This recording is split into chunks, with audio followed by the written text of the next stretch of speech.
اعوذ باللہ من الشیطان اللعین الرجیم بسم اللہ الرحمن الرحیم ان اللہ ملائکتہ یصلون علی النبی یا ایھا الذین آمنوا صلوا علیہ وسلموا تسلیما اللہم صل علی محمد وعلی محمد۔ محترم ناظرین، السلام علیکم ورحمۃ اللہ وبرکاتہ۔ الحمدللہ، تربیت اولاد کے حوالے سے آج ہمارا لیسن نمبر 122 122۔ ہماری کوشش یہ ہوتی ہے کہ بچوں تک کوئی کام کی بات پہنچ جائے، کیونکہ آج کل میڈیا بڑی خطرناک بیماریاں لے کے آیا ہے۔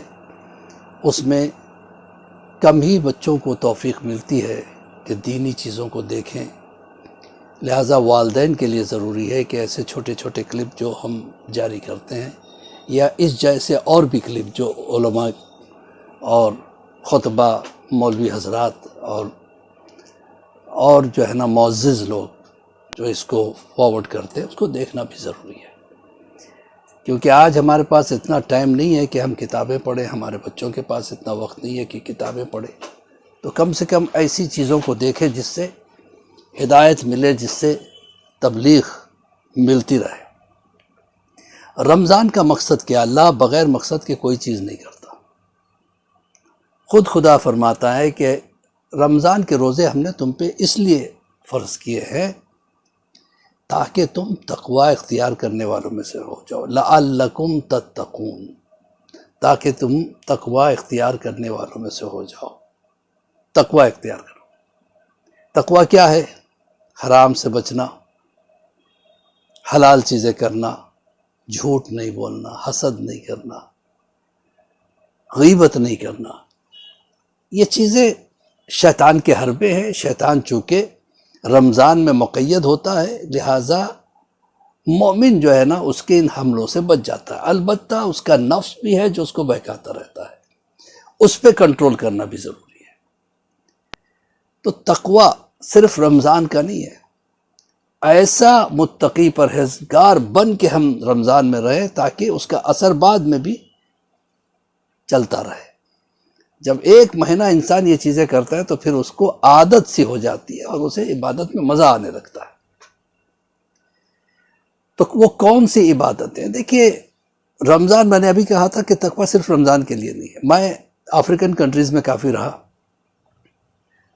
تو وہاں پہ میں نے دیکھا یوگانڈا میں، روانڈا میں وغیرہ میں، کہ جو وہاں کے لوکل جو قبائلی حضرات ہیں، جو وہاں کے لوکل افریقنس ہیں، وہ مسلمان عورتیں میں نے دیکھا کہ جب رمضان آتا ہے تو باقاعدہ برقع وغیرہ پہن کے آتی ہیں، اور جہاں رمضان ختم ہوا پھر فیشنیبل ہو۔ تو میں ان سے کہتا تھا کہ صرف رمضان کے مسلمان ہو، تم بعد کے مسلمان نہیں ہو۔ یہ تبلیغ کی کمی ہے، ہدایت کی کمی ہے۔ وہاں پہ جہاں پہ ہدایت کی ضرورت ہے وہاں پہ یہ چیزیں ہوتی ہیں۔ بہت سے ویسے ہدایت کا کام، تبلیغ کا کام کیا گیا ہے ماشاءاللہ افریقن کنٹریز میں، لیکن پھر بھی بعض جگہ یہ چیزیں میں نے دیکھی ہے جہاں تبلیغ کی اور ضرورت ہے۔ تو کہنے کا مطلب یہ ہے کہ تقوی بہت ضروری ہے۔ وہ کون سی عبادتیں ہیں جو تقوی کو مضبوط کرتی ہیں، انسان کے اندر تقوی کو طاقت دیتی ہے؟ تو وہ دو چیزیں ہیں۔ علماء کہتے ہیں کہ ایک نماز شب۔ جب بھی ہم نماز شب پڑھنے کی کوشش کرتے ہیں، شیطان کم وقت ملعون آ کے وسواس پیدا کرتا ہے کہ بھئی وہ 11 رکعت پڑھنے کی کیا ضرورت ہے، بس وہ 3 پڑھ لو کافی ہے، 1 پڑھ لو کافی ہے۔ 1 پڑھو تو 1 ہی کا ثواب ملے گا، 3 پڑھو تو 3 کا ثواب ملے گا، 11 پڑھو گے تو 11 کا ثواب ملے گا۔ کوشش کریں کہ پوری نماز شب جو 11 رکعت ہے، جس میں 2 2 2 2 کر کے 8 رکعت نماز نوافل شب پڑھی جاتی ہے، اور 2 رکعت نماز شفا پڑھی جاتی ہے، اور 1 رکعت نماز وتر پڑھی جاتی ہے۔ اور اس کا طریقہ میں اس میں بیان نہیں کرنا چاہتا، کوئی چھوٹی سی کلپ ہوتی ہے ہماری، تو آپ کتابوں میں دیکھ لیں اور اس کو ضرور پڑھیں۔ آیت اللہ کوہستانی فرماتے تھے کہ جو طالب علم نماز شب نہیں پڑھتا، میں اسے طالب علم ہی نہیں سمجھتا، مکمل طالب علم نہیں سمجھتا، کیونکہ علم نماز شب کی وجہ سے آتا ہے۔ نماز شب کے بہت زیادہ فائدے ہیں بھیا، بہت فائدے ہیں۔ چھٹے امام نے فرمایا تھا کہ جو نماز شب پڑھتا ہو اور کہتا ہو کہ میں غریب ہوں تو میں اس پہ یقین نہیں کروں گا. تو پتہ چلا نماز شب غربت اور مفلسی کو دور کرتی ہے، نماز شب بیماریوں کو دور کرتی ہے، نماز شب ایمان کو مضبوط کرتی ہے، نماز شب شیطان کو دور رکھتی ہے، نماز شب تقوی کو طاقتور بناتی ہے، نماز شب سے چہرے پہ رونق پیدا ہوتی ہے، انسان کے خوبصورتی میں اضافہ ہوتا ہے. اب بتائیے کون نماز شب چھوڑنا چاہے گا؟ تو فٹافٹ آپ نماز شب جو ہے رمضان میں شروع کر دیں اگر شروع نہ کیا ہو، اور اگر شروع کیے ہیں تو اور زیادہ اخلاص سے پڑھنے کی کوشش کیجیے، اور توجہ سے، اطمینان سے، آرام سے پڑھنے کی کوشش کیجیے. پھر دیکھیے آپ کا تقویٰ کہاں سے کہاں پہنچے گا. اسی طریقے سے دوسری عبادت جس سے تقویٰ مضبوط ہوتا ہے وہ ہے نماز جعفر طیار. اگر کوئی کم سے کم ہفتے میں ایک مرتبہ پڑھتا ہو تو بھی اسے بہت بڑا خزانہ مل جاتا ہے، ایمان کا خزانہ، ارادے کا خزانہ، عبادتوں کا خزانہ. نماز جعفر طیار سے دشمن دور ہوتے ہیں، ان کی زبان بندی ہوتی ہے، دشمن آپ کا کچھ نہیں بگاڑ سکتا، کاروبار میں ترقی ہوتی ہے. نماز جعفر طیار سے آپ مکمل مومن بنتے ہیں، اور دنیا و آخرت کی بلائیں دور ہوتی ہیں، اور آخرت میں اتنا ملتا ہے آپ اس کو تصور نہیں کر سکتے. تو اگر کوئی روزانہ نماز شب اور نماز جعفر طیار پڑھے تو کیا ہی کہنا، کم سے کم رمضان میں پڑھ لیا کرے تو بات خود بخود اللہ موقع دے دیتا ہے. یہ دو عبادتیں ایسی. اب لوگ کہتے ہیں کہ رمضان ہمیں کم سے کم کیا کرنا چاہیے؟ کم سے کم بھی رمضان میں یہ کرنا چاہیے کہ رمضان میں واجبات کو نہیں چھوڑنا چاہیے. یعنی نماز جو واجب ہے اول وقت پڑھے، روزہ جو واجب ہے اس کے تمام شرائط کے ساتھ رکھے. یعنی حرام نہ سنے، حرام نہ دیکھے، حرام نہ کریں، جھوٹ نہ بولے، تہمت نہ دے، غیبت نہ کریں.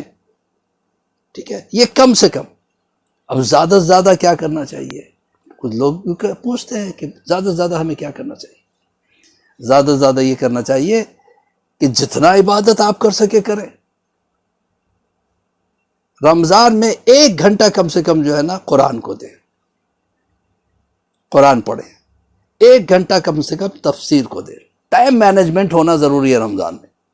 تفسیر قرآن میننگ کے ساتھ، یہ آیت کیوں آئی، کہاں آئی، کس لیے آئی، تاریخ کے ساتھ پڑھیں. آپ دیکھیے پھر آپ کی شخصیت بدل جائے گی، آپ کی ڈیسٹنی بدل جائے گی، آپ کی پہچان بدل جائے گی. آپ میں اتنا علم آ جائے گا انشاءاللہ کہ جو آپ ہی کو فائدہ دیتا ہے اور دوسروں کو بھی آپ سے فائدہ ہوگا. روزوں کو نہ چھوڑیں. ٹھیک ہے. اور کیا کرنا چاہیے؟ اپنی لوکیلٹی کے لیے، اپنی کمیونٹی کے لیے، اپنی سوسائٹی کے لیے کچھ نہ کچھ کرنے کی کوشش کرنا چاہیے. ہم اپنی ذات سے کتنا صدقہ نکال سکتے ہیں؟ ہم نہیں نکال سکتے تو صدقہ صرف پیسے سے نہیں ہوتا ہے. ہدایت کرے، تبلیغ کرے، لوگوں کو دین کی طرف بلائے، یہ بھی صدقہ جاریہ ہے. وہ اگر انسان اچھا ہو گیا تو جب تک وہ اچھے کام کرتا رہے گا وہ آپ کے حساب میں بھی اس کا عمل کا ثواب آتے رہے گا. تو بہت ساری چیزیں ایسی ہیں. نادر شاہ نے ایک مرتبہ ایک بہت بڑے عالم اس وقت کے مرزا شیرازی کو بلایا، اور بلا کے اس نے پوچھا کہ دیکھیے میں بادشاہ وقت ہوں اور میں بہت غصے رہا ہوں، اور میں اگر مینٹلی فری ہوں تو میں بہت اچھا رہتا ہوں، اگر میں مینٹلی ٹینس ہو جاتا ہوں تو پھر میں پتہ نہیں کیا کروں. اب روزے کی حالت میں میرا غصہ بڑھ جائے اور میں کسی بے گناہ کو سزا دے دوں تو کیا میرا روزہ، کیا ایسا کوئی چانس ہے کہ میں روزہ نہ رہوں؟ اگر میں روزہ نہیں رہوں گا تو لوگوں کو فائدہ ہوگا، ورنہ پتہ نہیں میں کس کو کیا ہو سکتا ہے، بے گناہ کو پھانسی پہ لٹکا دوں، کسی کو ختم کر دوں، مار ڈالوں. عالم دین تھے. اگر آیت اللہ شیرازی جو ہے بڑا بہترین جواب دیا. انہوں نے کہا کہ دیکھو روزہ حکم الہی ہے اور آپ حاکم الہی نہیں ہیں، آپ ایک ملک کے حاکم ہیں. لہذا حاکم کو چاہیے کہ اللہ کے تابع رہے، اور اگر آپ روزے کی حالت میں انصاف نہیں کر سکتے، آپ کو یقین ہو جائے تو پھر آپ یہ حکومت چھوڑ دے، اسے دے دے جو اس کا اہل ہے. لیکن آپ روزہ نہیں چھوڑ سکتے. عالم کی ذمہ داری ہے کہ صحیح بات کہے، اللہ سے ڈرے، لوگوں سے نہ ڈرے، کیونکہ لوگ رزاق نہیں ہے، لوگ قادر نہیں ہے، وہ کچھ نہیں کر سکتے آپ کا جب تک خدا آپ کا ساتھ دے۔